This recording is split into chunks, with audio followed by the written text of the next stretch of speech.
a kinescope is actually the name of the picture tube in a television receiver. And the way it worked in 1951 was they used special kinescope tubes that were only 5 inches in diameter, but were intensely bright, and they had a blue phosphor, so it was actually a blue and white image.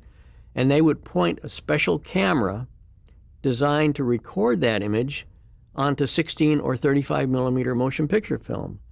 And the term kinescope recording came from that because the image, although it was recorded electronically, was the same as any image that you would see in a theater or a movie screen. And that's the term kine or kinescope recording was used for all those years until videotape finally came in. And it was used to record programs in New York, which were then sent to California on the kinescope to be repeated here, right? Actually, the way it first worked out, because we didn't have any cable or satellite or any way to transmit the signal from the East Coast to the West Coast or vice versa, when I first came there, we would shoot programs at NBC in Hollywood and record them and do any editing that was necessary, make all the prints, and ship those to stations around the country on a 2-week delay basis. So nobody could see a live broadcast because there weren't any facilities for that.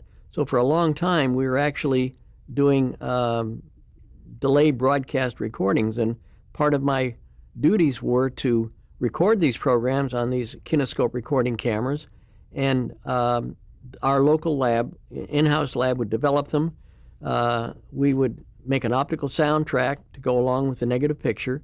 My job would be to synchronize them, put leaders on them for printing, send them to the lab, and when the first answer print came back, I was to check it from top to bottom for dirt, for scratches, for density, for contrasts, all the other parameters that we had set up that will require us to turn out a print good enough for distribution. And generally, after we gave the okay, they would make up to 30 to even 50 prints sometimes for little stations around the country. And that was an ongoing job for a long time. Just as a sidebar, NBC in New York had hundreds of those kinescopes of the initial television programs that were on their network, and they destroyed them. Unfortunately. Yes. Well, luckily I had the foresight that when I got a bad print, for whatever reason, generally dirt, I would take those home with me, and I saved them.